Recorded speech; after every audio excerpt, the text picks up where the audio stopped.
Okay, we'll see the question number 11 to 20 in chapter 32 electric current in conductors. ठीक है, पहला question देखते हैं। Copper wire of radius 0.1 mm and resistance 1 kilo ohm is connected across the power supply of 20. How many electrons are transferred per second between the supply and the wire at one end? तो ohms law V is equal to I R और I is equal to V by R. I को हम लोग Q by T लिख सकते हैं और V by R as it, और Q is equal to N ही लिख सकते हैं, क्वांटाइजेशन नेचर ऑफ चार्ज। अभी सबकी वैल्यू पुट कर दो, will get the value of n। ठीक है, वैल्यू पुट करके you can just solve it. Number of electrons मिल जाएंगे कितने आ रहे हैं वन एंड से और कितने जा रहे हैं दूसरे एंड से। एंड सेकेंड पार्ट में write down the current density. Current density का फार्मूला क्या होता है? Current upon area of cross section. तो वी एंड आर तो दिया है, स्मॉल आर भी दिया है एरिया ऑफ क्रॉस सेक्शन के लिए। तो we get this value by after putting the in SI units. Alright, area जो है 10 टू द पावर माइन, यहाँ पे मिलीमीटर में है इसलिए ये आएगी पावर। ऑलराइट, क्वेश्चन नंबर 12 देखेंगे अभी। Calculate the electric field in copper wire of the cross section area this much, carrying current this much, resistivity is given, है ना। तो electric field as a potential gradient वाला formula है, V is equal to E is equal to V by L, or we call it वेद formula. The length हो जाएगी capacitor में जैसा पड़ा था, सेम यूनिफॉर्म फील्ड के लिए। तो V is equal to I R और R is equal to rho L by A. सभी वैल्यूज़ पुट करने के बाद तुम्हारा E आ जाएगा। ठीक है, क्वेश्चन नंबर 13 देखेंगे अभी।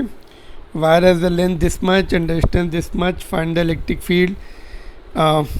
Again E is equal to V by L और V is equal to E into L, और V को आई आर लिख सकते हैं, फिर सारी वैल्यूज़ दी हैं एक्सेप्ट E आ जाएगा। Question number 14, resistance of iron wire is at this much is this, and copper का इतना है। At what temperature will the resistance be equal. ठीक है, अल्फ़ा 1 एंड अल्फ़ा 2 दिए, तो resistance is equal R1 is equal to R2, और R क्या होता है? Rho naught 1 plus alpha delta T. ऐसे ही सेकेंड वायर का लिखो, सेकेंड वायर कॉपर का लिखो। Put all the values are given.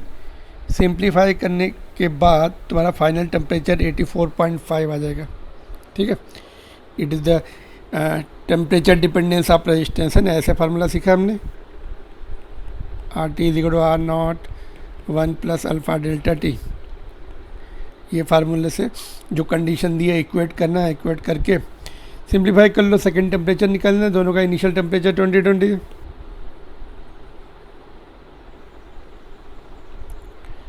Okay, moving on to the next question.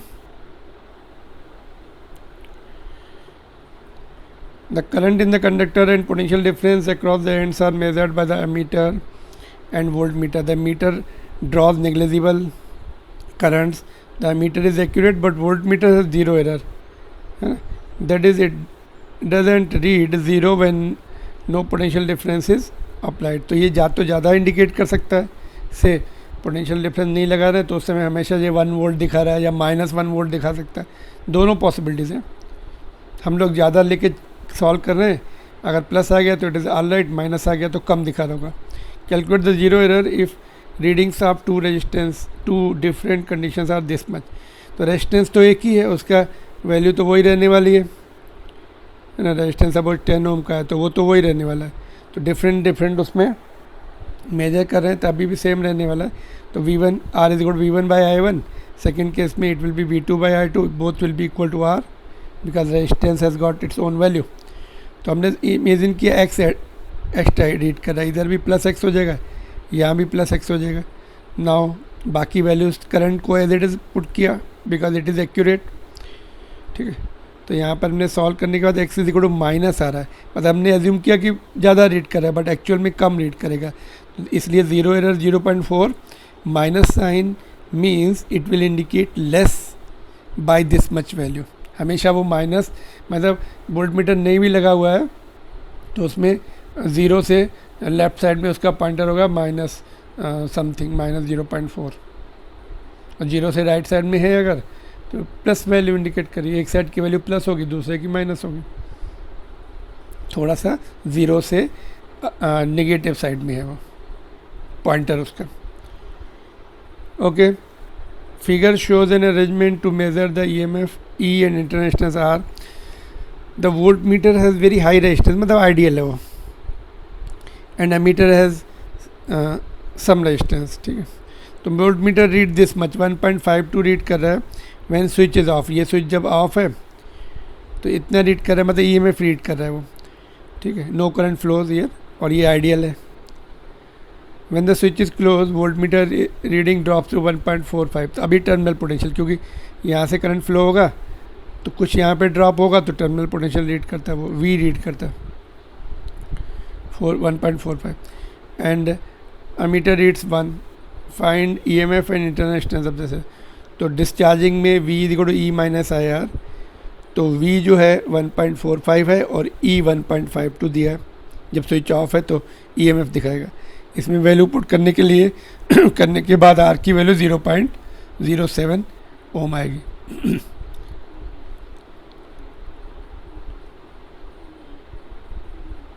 ठीक है,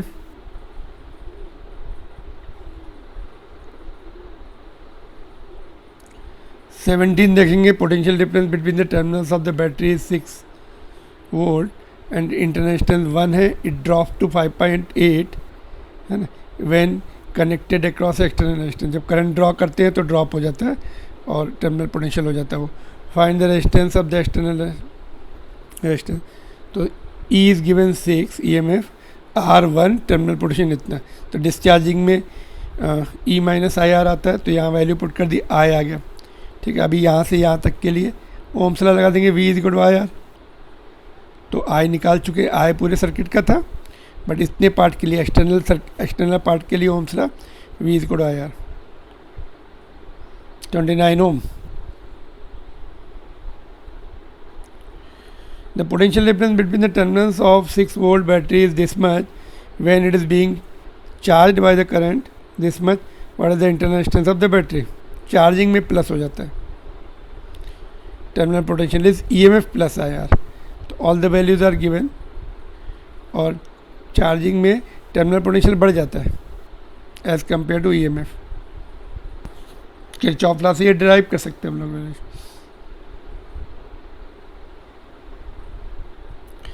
next one is 19, the internal resistance of the accumulator battery of EMF this much is 10 when it is fully charged. As the battery gets discharged, internal resistance decreases to 1. जब discharge हो जाती है internal resistance बढ़ जाता है और it is giving less current, है ना, फिर चार्जिंग करनी पड़ती है हमें, तो ठीक है। The battery in its completely discharged state is connected to the charger of the charger which can maintain a constant potential difference of 9 volt. हमेशा जो चार्जर होता है ना हाई वोल्टेज रहता है बैटरी की वोल्टेज से, इसीलिए चार्ज कर पाएगा वो, ठीक है। Find the current just after the connections are made, तो चार्जिंग में मैंने बताया प्लस, है ना, ये वाला कंडीशन होता है, फिर चौपला से डिराइव करते हैं। Terminal potential is equal to EMF plus IR, तो यहाँ पर वैल्यूज पुट कर दी, 9 दिया है, ये 6 दिया है, करंट निकालना है। इंटरनल रेजिस्टेंस बहुत ज़्यादा हो गया था 10, है ना, इनिशियल कंडीशन में जब डिस्चार्ज हो जाती इट गोज़ अप, तो यहाँ पर करंट जो है इनिशियली इंटरनेशनल ज़्यादा है तो करंट कम दिखेगा, धीरे धीरे इंटरनेशनल ड्रॉप होगा तो करंट बढ़ेगा। Let us see in second case में जब वो चार्ज हो गई इंटरनेशनल ड्रॉप टू 1, तो वैल्यूज पुट कर दी हमने, ये दोनों सेम रहेंगी। करंट का कैलकुलेशन 0 यहाँ से सॉल्व करेंगे तो it is equal to 3 ampere, और फर्स्ट केस में 0.3 एम्पियर। 20th देखते हैं, find the values of I1 by I2 in two circuits if external resistance are 0.1 then 1 then 10 बढ़ा रहे धीरे धीरे, ठीक है। तो सीरीज़ में है ये, एडअप हो जाती है EMF, रेजिस्टेंस भी सिंगल लूप के सारे एडअप हो जाते हैं, तो 5.7 आ रहा है जब एक्सटर्नल रेजिस्टेंस 0.1 है। सीरीज़ में पैरेलल में देखेंगे, पैरेलल में आइडेंटिकल बैटरी है, EMF रिमेन सेम, है ना, कौन से फार्मूले से, E1/R1 plus E2/R2 upon 1/R1 plus 1/R2, तो सेम ही रहता है जब दोनों आइडेंटिकल होती है। इंटरनल रेजिस्टेंस पैरेलल में R/2 हो जाएंगे, 1/2 हो जाएंगे यहाँ पर, और net internal resistance is always in series with the net external resistance. तो ohms law, EMF upon net resistance R plus 0.5 आएगा इन दोनों का, तो 10 एम्पियर। तो रेजिस्टेंस जब कम है, एक्सटर्नल रेजिस्टेंस 0.1 है, तो we getting the current more in the parallel. यहाँ पर जो है 10 एम्पियर आ रहा है और इसमें जो है 5.7 एम्पियर आ रहा है। That is what they are telling in the second point, extra point जो है। सेकंड केस में निकालते हैं, फिर से वही लॉजिक, ऊपर EMF ऐड हो गए, इसमें सेम रहेंगे। यहाँ पे रेजिस्टेंस में भी हमने देखा इतना आ रहा है, तो 12/3 4 एम्पियर आ गया, और इसमें भी सेम फार्मूले से R प्लस R/2 ऊपर 6 रहेगा, तो 4। जैसे जैसे रेजिस्टेंस बढ़ा, अभी थोड़ा बढ़ाया हमने, 1 ओम किया, तो दोनों में करंट सेम आ गए, है ना। एक पॉइंट और नोट करो, जब एक्सटर्नल रेजिस्टेंस जो है बैटरी के इंटरनल रेजिस्टेंस के बराबर होता है,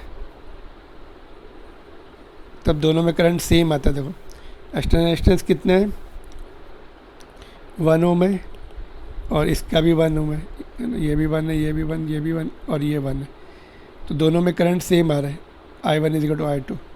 तो this is the again objective question, important है ना।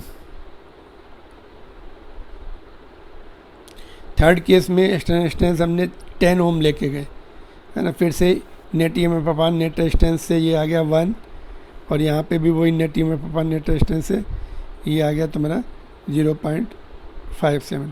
तो अभी देखो बढ़ गया, सीरीज़ में current has gone up to 1 and ये डिक्रीज़ हो गया। तो when external resistance is more, तो series combination gives the more current, because battery का भी एडअप हो रहा है ना यहाँ पे। तुम बोलोगे सीरीज़ में एडअप हो गया तो कम आना चाहिए, बैटरी का भी 6 + 6 हो रहा है ना, 6 + 6, और यहाँ पर 6 ही रह रहा है,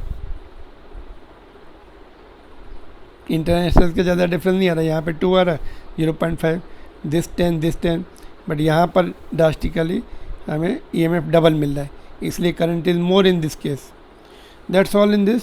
now will continue with the next 10 question in the next lecture. Thank you very much. Keep working hard. All the best.